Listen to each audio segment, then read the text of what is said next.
Its mission will be to make a truly world-class education available to every American, free of charge. This institution will gather an entire universe of the highest quality educational content covering the full spectrum of human knowledge and skills, and make that material available to every American citizen online for free. Whether you want lectures or ancient histories or an introduction to financial accounting or training in a skilled trade, this will be a truly top-tier education option for the people. So progressives come in, they go, we should forgive college debt. And the new right comes in and we're like, hey, let's build a college system that doesn't create college debt in the first place. I also think it's really interesting that the Democrats want to portray themselves as a party of the people and of the working classes, and yet their entire ideology is based on this elitist class-based ideology that's indoctrinated within the university system and enforced on society. Would you like to know more? Hello, Simone. Today is a very exciting episode for us because some crazy stuff has been happening. And when I say crazy, like, obviously, people know we supported Trump to win this election without many reservations. However, the first few announcements and programs he has named since coming into office have blown me away.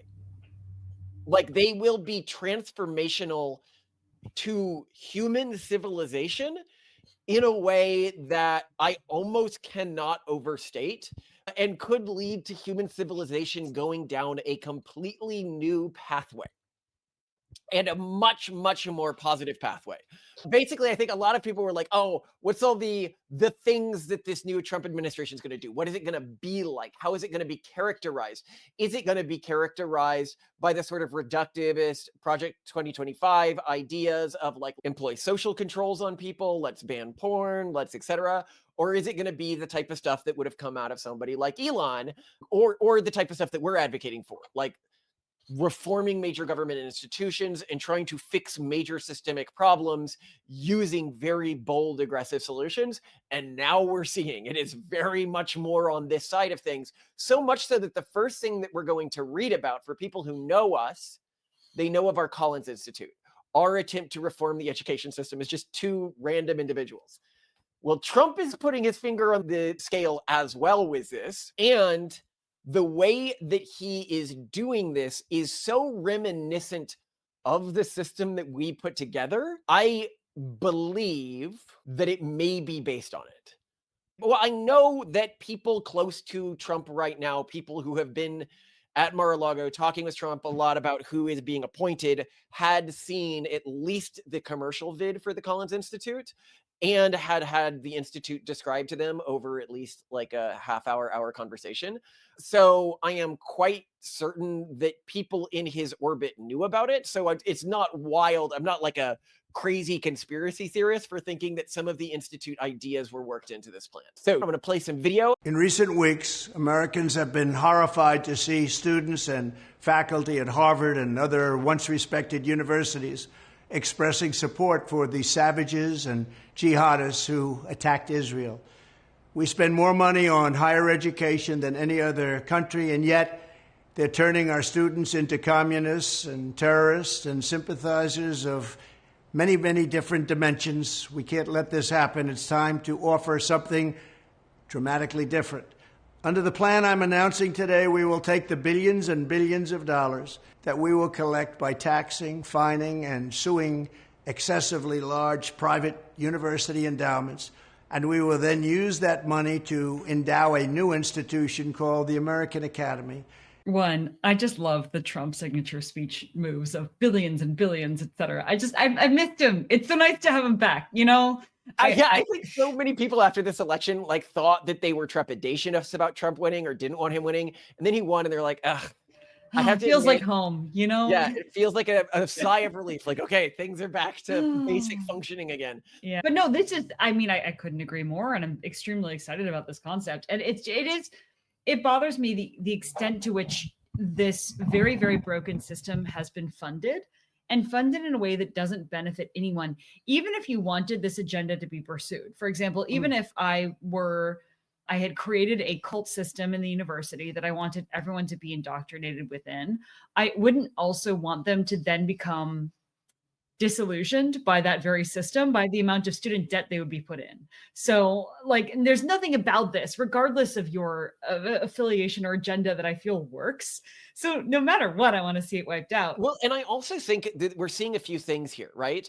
In recent videos, I have talked about the fact that a lot of white supremacists ended up leaving the Trump coalition Yeah. because they didn't like his support for Israel. The very first thing when he's talking about reforming the education system is his concern about the anti-Semitic stuff that we are seeing on college campuses, and that is being championed by people like Claudine Gay, who was like, well, when she was asked, is it an offense of Harvard's anti-discrimination policy to say that all Jews should be eradicated? She's like, it depends on the context. It's like, okay, clearly we have a systemic problem within these institutions if that's being said. We have a systemic problem if people, and you can watch our video on this, if people who achieve their roles for DEI basically are not having their things reviewed by very easy to use software to see if it is plagiarized, because we're just seeing plagiarization all across the board. The entire system is corrupt to its core. And right now, I think anyone who is being honest with themselves sees it as primarily an indoctrination mechanism, and an indoctrination mechanism that then you become basically an indentured servant to for a huge chunk of your working life through college debt. It is, and really you're becoming an indentured servant not to learn, because you don't learn that much in college. You become an indentured servant for the accreditation that colleges provide. Yeah. And I love that, as you'll see as we go further in this, that is what Trump is trying to head off here. And I also like that he wants to pay for this plan by suing, by making the life harder for the traditional college ecosystem, because that ecosystem, the endowments are just insane. They're wasting all their money on They don't need the money. They don't need the money. Drain them, bleed them dry, watch them die. I don't care. People can be like, oh, but so much good comes out of it. If you look at the research that's coming out of the university system over time per dollar spent, it has gone down dramatically over the last 40 years to almost nothing. Like, basically, we need a new system. And I love that that is now being talked about seriously. Well, it also occurs to me, we talked about in that other episode about the dynamic of single women voting overwhelmingly for Kamala Harris. There's also this tendency of people who've been university educated to vote more Democrat. And I wonder if a lot of that is similar to the dynamic of single women being dependent on the state, where they otherwise would be either independent or dependent on like husbands or families or community networks. I think in a similar fashion, students who are indebted to student debt are more indebted or dependent on governments that may forgive their loans, that may give them food assistance, that may give them all these other things. Oh, no, I think you're absolutely right. Colleges support Democrats in so many ways. Not only do they create this indentured servant class who needs the things, who are dependent, who become dependent on the government. Yeah. But it delays the rate that people marry, which, as you know, single, both men and women are much more likely to vote Democrat. Yeah, it sort of creates more single women, which of course are dependent on the government. It is a major problem in regards to demographic collapse, because it makes people have kids much later. As you can see, people who are college educated have much fewer kids. And I think part of that could be an earnings thing, but I think even when you correct for earnings, it's much fewer kids. And it is because here, I think the indoctrination plays a role. And as we saw in this last election cycle, Hispanics moved overwhelmingly conservative, so much so that male Hispanics are now a conservative voting bloc. Blacks moved significantly to the conservative side, where it was like 10% in the last election cycle, black males. It was 25% in this election cycle. And we're beginning to see, and interestingly, between the last time Trump was elected and this time Trump was elected, white men actually voted less for Trump. And so what you can see is a truly interracial alliance forming in the Trump coalition, which makes a lot of sense why a lot of the racists left the coalition. You can see our video on that. But the opposition to this coalition is primarily college educated people. That's the one voter block that Dems still have on lock.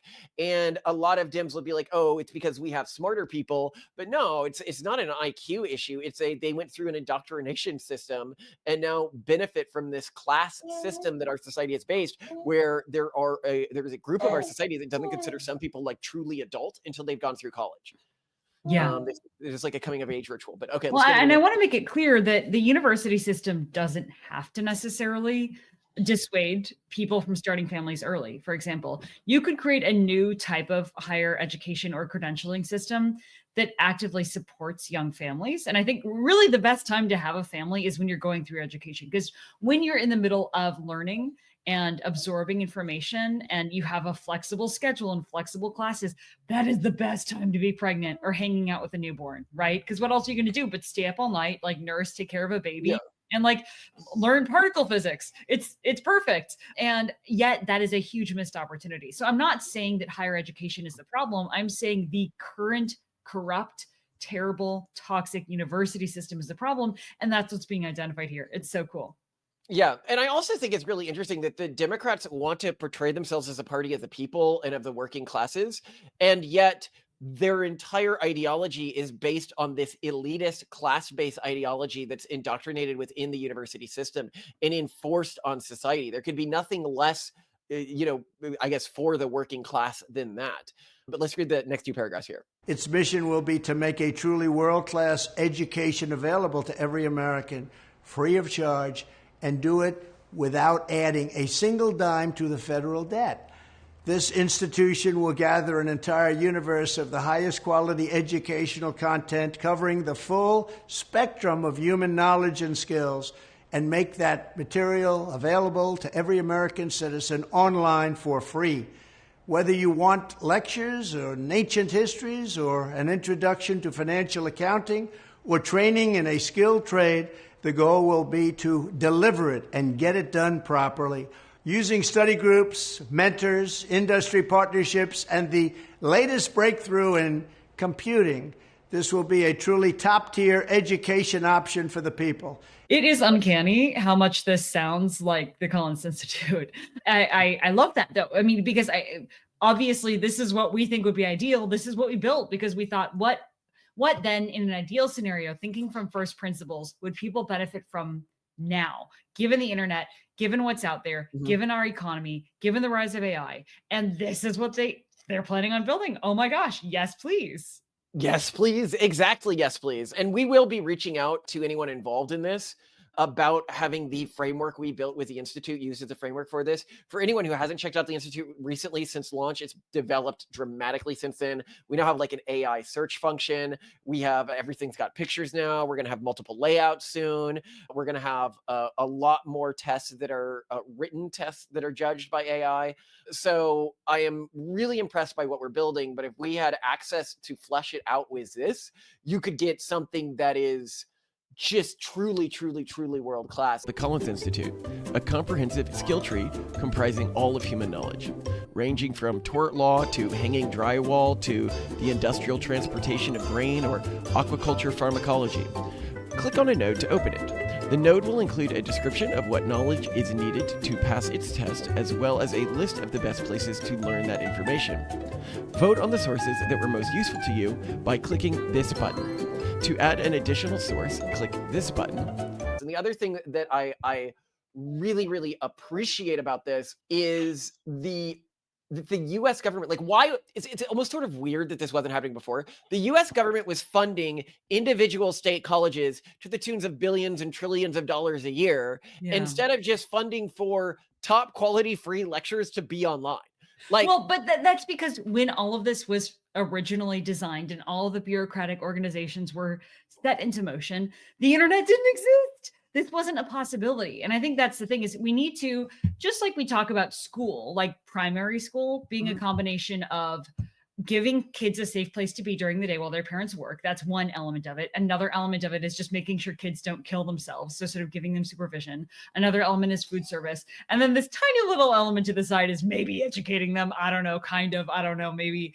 But there's all these different things. Now we need to look at, from first principles, school, and say, okay, how do we provide these services a la carte or together in some way that makes more sense, that's more efficient? Because, school as a monolith to deliver all these things is not optimal. The same goes for university. I think that there are a couple things that are funded through universities, which if let's say all universities are shut down, needs to be rethought. And one of those is important research. Universities have these labs, they have these academics who whose lifestyle, like their salary needs to be paid if they're going to spend all their time curing cancer or doing other really important work, right? Like that makes sense to me, but that doesn't have to be through the same institution that educates people to have a career, right? And it doesn't seem like those kind of run counter to each other, because people who go through academia right now are kind of falling off the career track, and they're like more driven into an academic track. So it seems like the institutions and technology and systems that should be preparing people for a career should be different from the institutions that we use as like the R&D of America. Yeah.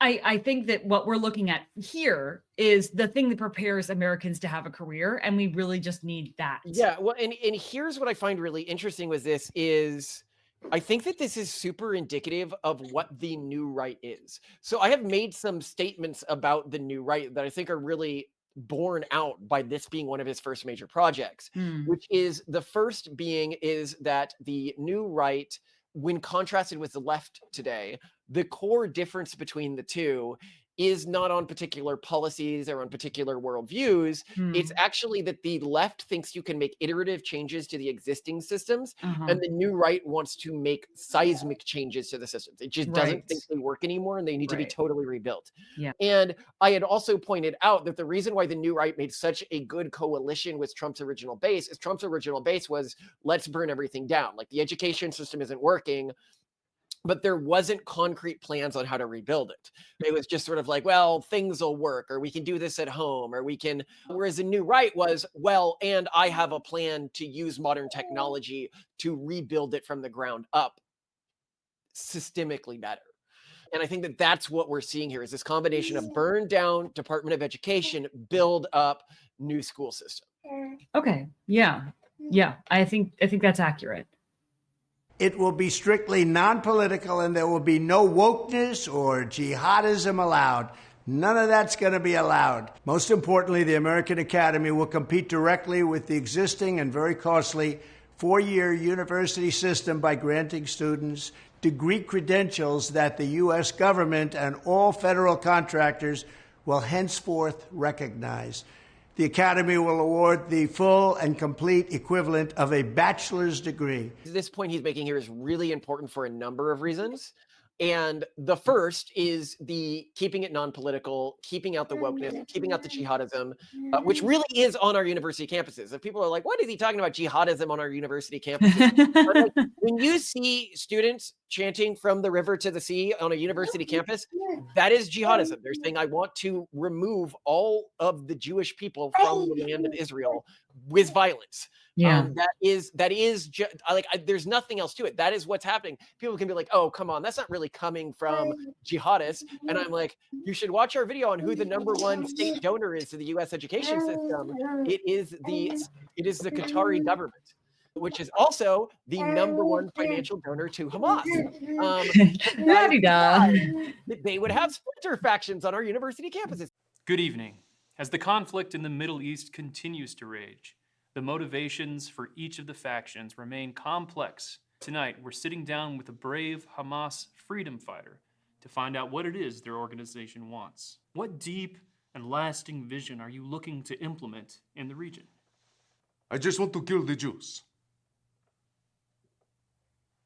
Well, we might have a little bit of a language barrier here. Because I think what you mean is that you just want to enact justice against those who are restricting your freedoms, of course. Maybe I wasn't clear. I apologize.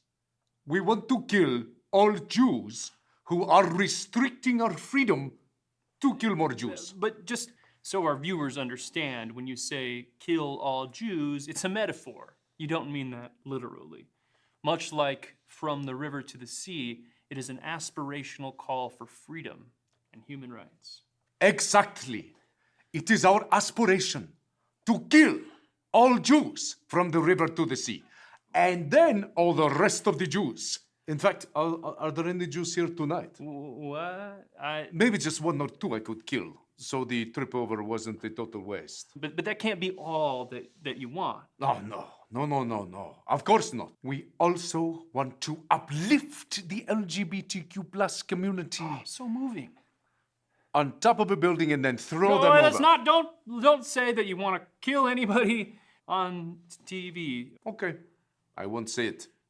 But you can read it in our charter or just look up the statements from any of our leaders on YouTube. We're pretty upfront about it. Sadly, we may never know what it is that Hamas wants. Let me just email you a link from our Oh, charter. stop. So he's right to be worried about all this. My biggest fear about this, and this is why I panickedly want to make sure we're in the administration now, is if they do not build strong governance systems, which, we wrote a book, The Pragmatist Guide to Governance, on how to do this to prevent this department from being captured the moment the Democrats come back into office. Yeah. This is going to be the tool for some of the greatest evil ever done. So this needs to be like the Fed. It needs to be a separated branch of government, and it needs to have very, very strong systems in it that are very, very bipartisan and very, very easy to throw things out and keep the rot from spreading within this. And I hope that we can work to do that, or that the people working to do that are competent and they don't just think they can create a department that won't be taken over the moment they leave and filled with wokeness. Just because Trump says he's against wokeness doesn't mean the next person's going to feel that way. Yeah. But there are ways that we can build systems that prevent it from being corrupted.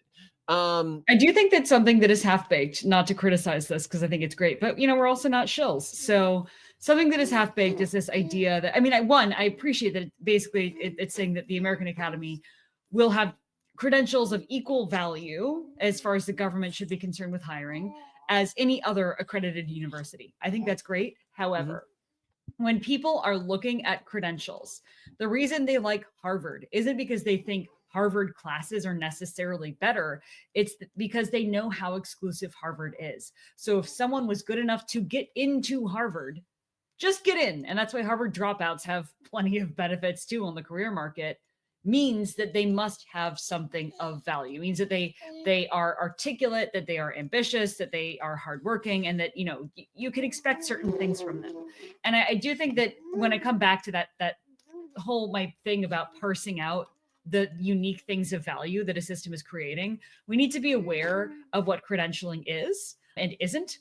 And you cannot, from just some open, free online system that anyone can go through, assume that those credentials will immediately be of equal value to employers. But this is why his system's so good. So he doesn't mention this in the parts of the clip that we're showing here. And many people don't know this, but our project, one of the first major startups we worked on was to create a credentialing system that could be used in mass for sort of online professions. And there just wasn't a way to legitimize it widely enough for it to work. But he came up with a hack that I think fixes so many of the problems of counter systems like this. Oh, do tell. Which is mandating that all government departments must treat degrees from this system as equal to university degrees. I think that helps to undermine universities as a place where people go as a default. But I still don't know if that, people will still listen. If you're hiring someone and one applicant has gone through this and one applicant has gone to Harvard and they both have the same degree, wouldn't you be? Not at all, because that's not what it's going to look like.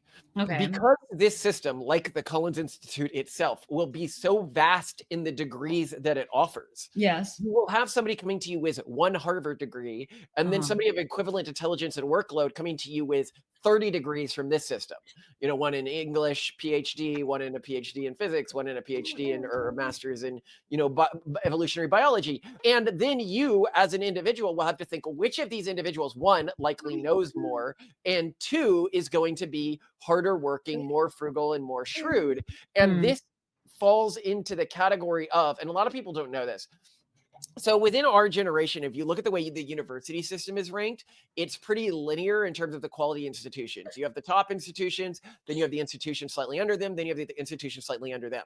The prestige curve is a line. Yeah. In the MBA system, not the case. Harvard and Stanford MBAs are dramatically better than a Wharton MBA, which is the next best MBA, which then is dramatically better than a top 8 MBA, which is like the top good MBAs out there. And then the top good MBAs are typically, like if you're talking about a top 8 MBA, it's almost never worth getting an MBA that's not in the top 8 MBAs because it almost always hurts your resume. Unless for like some specialized purpose. And people can be like, why is this the case? Why do you have this big curve with MBAs? And it's because a person who gets an MBA is a person who thought that they could gain more from that school than they could from whatever job that they were at. And when you're talking about like the tippy top schools, okay, yeah, so that can make sense with most jobs. When you're talking about anything other than the tippy top schools, no, that means you probably made a bad decision or were fired or something like that. So you needed to fill a gap in your resume.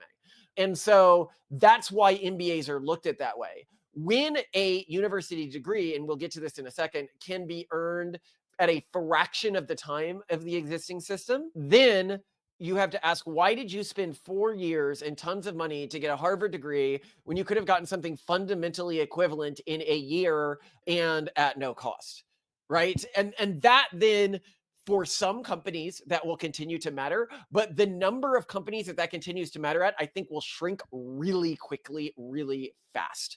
And it will shrink for a few reasons. One is the companies that ignore this are just going to get astronomically more qualified candidates. But then two is it's not even going to look good to Democrats. The problem is that Democrats created a monopoly around elitism while pretending that they weren't elitists. And so as an institution, I'm going to have to ask myself, why am I respecting Harvard degrees more when I can provably say that like X many degrees from American University is better than a Harvard degree? And I think a lot of institutions and a lot of departments within institutions are going to be like, hey, don't you not see that this is quote unquote racist? Especially now that universities cannot discriminate based on race. Don't you see that this is quote unquote, classist? And I think that just morally, it's going to be very hard to argue for. That checks out. But who by far is going to be screwed the most by this isn't institutions like Harvard, but those degree mills, especially the private university system. To give you an idea of just how bad these for-profit colleges are, less than 25% of for-profit colleges' revenue goes towards education-related expenses, the rest being spent on marketing, executive compensation, and shareholder profits. And in terms of financial exploitation, while for-profit colleges account for 13% of the student population, they account for 33% of federal loan debts. They receive $30 billion a year in taxpayer money through federal student aid, making them heavily subsidized by public funds. And in addition to that, the other group that's going to be really screwed by this is all of the colleges that aren't in like the top 10, 20% of colleges. Because somebody's always going to be asking, why did you go to like X community college instead of just getting a degree from American University? What I will say is this is going to some billion-dollar industries. So if I think about what I think would be naturally most optimal is we see basically a system like American Academy just be pervasively, this is the credentialing system, this is how people work. You cannot get better resources for learning than you can get here because basically the United States government can afford to buy licensing access to whatever the best courses are for any particular domain, right? Like it just, there's no one who can compete with that. And then American Academy can just make it free. However, I think that what you're going to see is a combination of this and the rise of apprenticeships again. Not internships, paid apprenticeships, where people then gain that credentialing and that proof of work, essentially, like proof that you are articulate and socially adept enough and hardworking enough to actually be trusted to do a job and be hired by someone else through apprenticeships, which is kind of like, you have to have some kind of proving system that involves your demonstrating an ability. Yes, maybe. I do not think that that's true. I think that that's wishful thinking. I think that the truth is whenever I've worked with apprentices or interns, they've just been a waste of my time. And I think that that's why they're not going to be picked up in mass as much as you would think. We have tried to build a system like that called Democratizing Nepotism within the Collins Institute. But at the end of the day, most of the most competent young people, they just want to start their own thing. And so they will get mentors, but those mentors are often their investors. Yeah. I think that what we're really going to see, and I think that the brilliance of this system is forcing government institutions to take this system seriously, is very similar to what you see with state testing systems in things like China and in things like South Korea, except you are creating a state testing system that can work across states. And that's what's also really exciting about this, is this is available to people outside the United States. Is that true? Yes, that's my understanding. And so we can even build this into things like the immigration pathway. Say if you like if you have shown that you really, really excel. Yes, you might even be able to target immigrants that are like really doing well within the system, or say a set minimum restriction to become an immigrant. You can't get in unless you have successfully completed X number of courses. But anyway. In addition, to help the 40 million Americans who have some college education but no degree, the American Academy will grant credit for past coursework at legacy institutions and give you the chance to complete your education at the American Academy for free and much more quickly than is now possible or available. This will be a revolution in higher education and will provide life-changing opportunities for tens of millions of our citizens. Enjoy it, learn from it, and thank you. So I mean, the idea here is so amazing. And I love the pointing out that it would be faster than the existing system, because the existing system is kind of dumb. Why am I going and sitting in class and listening to a professor talk to like 100 students when I could be learning faster online? Why am I doing that? Why when I can't ask the professor individualized questions, but I can ask AI model set, and they're only getting better every year, especially AI models of really smart people like professors. One of the companies that reached out to us recently, Cicero, which we'll be doing a deal with of some sort, I gave them 300 gigabytes of video, raw video of us to build AI models of both of us, because they've already done so with a number of famous professors and they like us and stuff like that. And so they're going to build really, really high quality models of you and me that can work with students, and that we can build into things like the Collins Institute or anything like else like that, which I'm really excited about, because I think that now that we can clone human knowledge, that's really important from an educational perspective. But yeah, what are your thoughts overall on this? I think this is great. I mean, if anyone who's working on this is listening, or if you know anyone who's listening, everything we've developed is at your disposal. Our nonprofit created it. We wouldn't like charge a licensing to use it. We just want this to happen, and to whatever extent we can help make it happen, oh my gosh, please let us help, because this is such a dream. And it's so exciting to see that we're not alone in seeing this, and that we might actually come to see this dream realized. And I hope we can help in some way. Yeah, I also just am so impressed when you consider the good that this does for our world, our society, when contrasted with any of the BS that progressives do. So progressives come in, they go, we should forgive college debt for people who got gender studies degrees and other useless degrees that can't pay for themselves. We need to forgive college debt. And the new right comes in and we're like, hey, let's build a college system that doesn't create college debt in the first place. How is that not a strictly, like, it's Wouldn't like that be nicer? Yeah. the retarded retards on one side, and then you have the competent people on the other side. And that seems to be the dimorphic thing at play here is, are you retarded? Now, I guess what I really want to know is, are they dangerous? Gay people? They can be. No, retarded people. I don't know, but I do know where we can find out. Oh, here we go. Retardation, a celebration. Let's read it now. Let's see. This is Wilford Brimley. Welcome to Retardation, a Celebration. Now, hopefully with this book, I'm going to dispel a few myths, a few rumors. First off, the retarded don't rule the night. They don't rule it. Nobody does. And they don't run in packs. And while they may not be as strong as apes, don't lock eyes with them. Don't do it. Puts them on edge. They might go into berserker mode, come at you like a whirling dervish, all fists and elbows. You might be screaming, no, no, no. All they hear is, who wants cake? Let me tell you something, they all do. They all want cake. I think a lot of people don't have the creativity to think, what if we just burned it down and started fresh? And I think a lot of it's cultural too. Like, a lot of people just don't have the cultural framework or just like mindset to be comfortable with that or be capable of imagining how that would play out.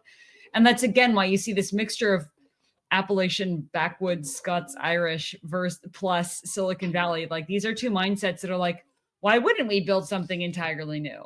Why wouldn't we? Versus this much more legacy-based, iterative-based, bureaucracy-based, like, well, let's take the machine and then we tweak the machine and we don't mess with the machine too much because that one doesn't touch the machine, it's the machine.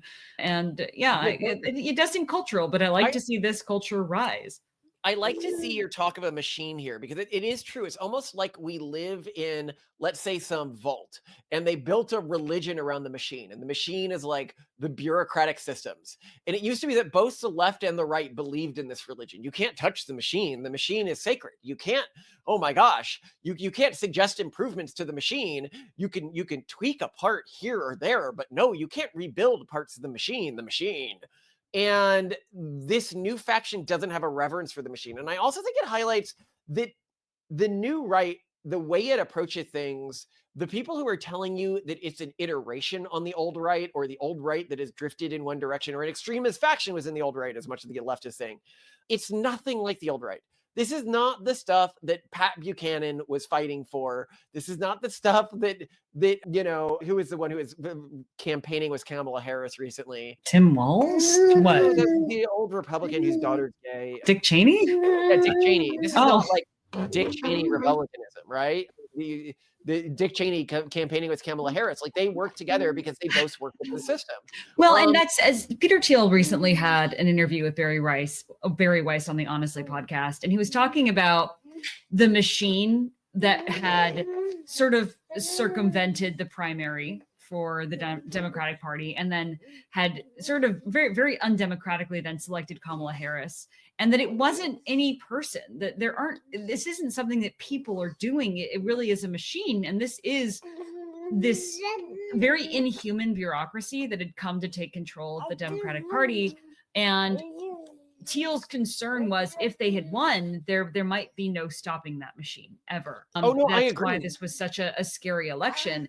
And I think that when you look at what the Democratic Party has become, and what also the legacy university system represents, is there is no like sinister bad actor, like, putting everything into place. It is just a faceless, mindless machine that has gone out of control, that is causing bad things to happen, that it has to be dismantled. This isn't about bad people. The people within the machine think they're doing the right thing. I know you disagree with me, but I mean, I think the machine is one way to put it, but I think the machine undersells the negative effects that human actors are causing. Specifically, I would put it more as a mimetic virus, like the cordyceps virus, a fungus which can infect ants and then takes over their bodies and then causes them to do whatever spreads the virus. And parts of this virus are much more complicated than the cordyceps virus. Parts of it create giant bureaucratic structures which serve just to spread the virus. It's a very complicated virus, but it is a virus, and in a world of zombies nonetheless. And it should scare you. These people should scare you as much as somebody with a zombie virus.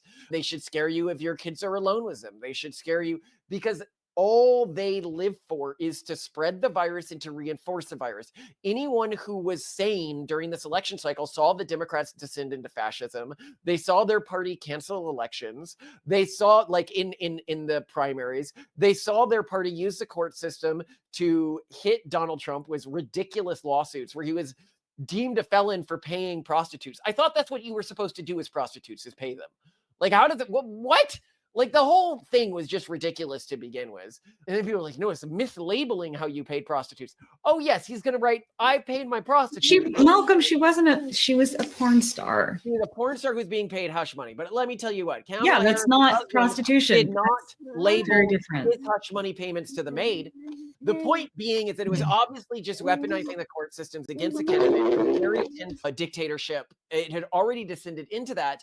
But when you're in the machine, when the virus has started to eat your brain, you can't see the bad things that the virus is doing. You can see some of it. Some of it makes you feel uncomfortable. The places where you find yourself silencing yourself, but you really believe when you say felon Trump, you are discrediting him instead of just highlighting how he's been unjustly persecuted by the virus and the machine.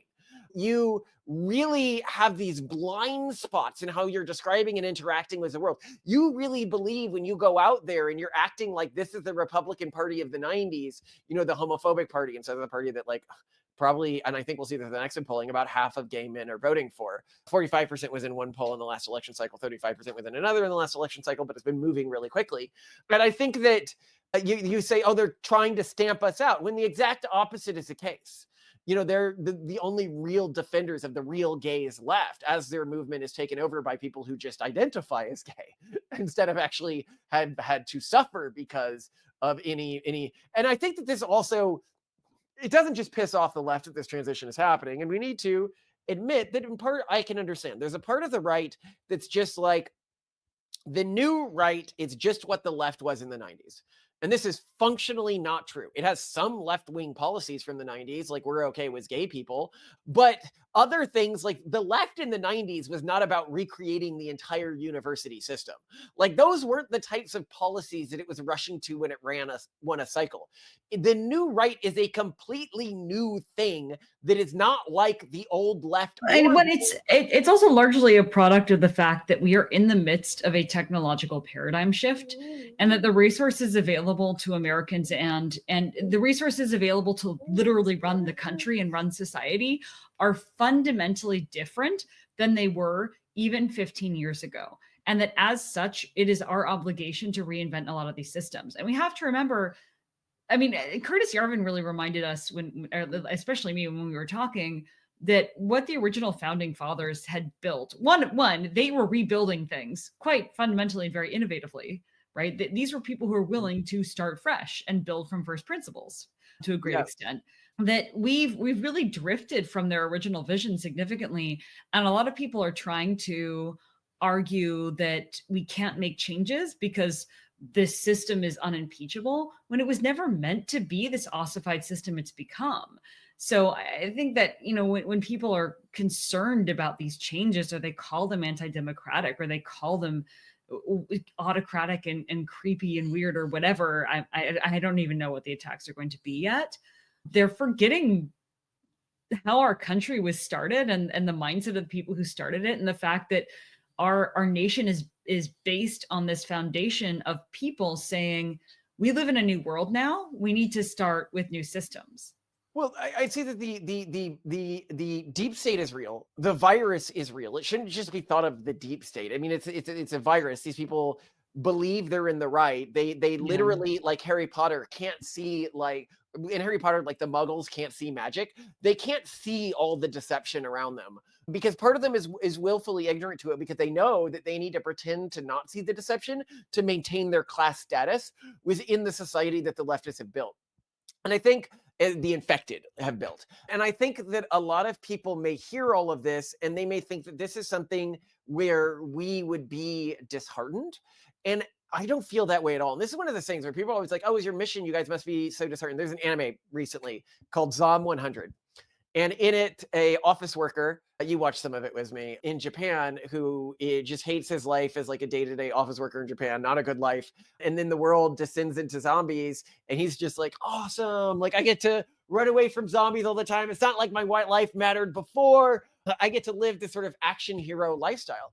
And as society has descended into the world of the cordyceps virus, as it's descended into the world of these mimetic zombies walking around, chasing everyone, I feel very much like that office worker, where I'm just running around being like, woo, we get to be lone independents fighting the system, but the system is zombified, so it's stupid and retarded and like can barely shamble like to catch us. And we just get to like jump over here and be like, ha ha ha ha ha, na na na na boo boo. And then the Guardian does another article on us. It ends up contributing to our fame more. And then we jump over here, na na na na na na, boo boo boo boo boo. And then the Wall Street Journal does some big feature on us. And I think that Trump as well, and is able to win elections through stuff like this. Why the hell do I work so hard?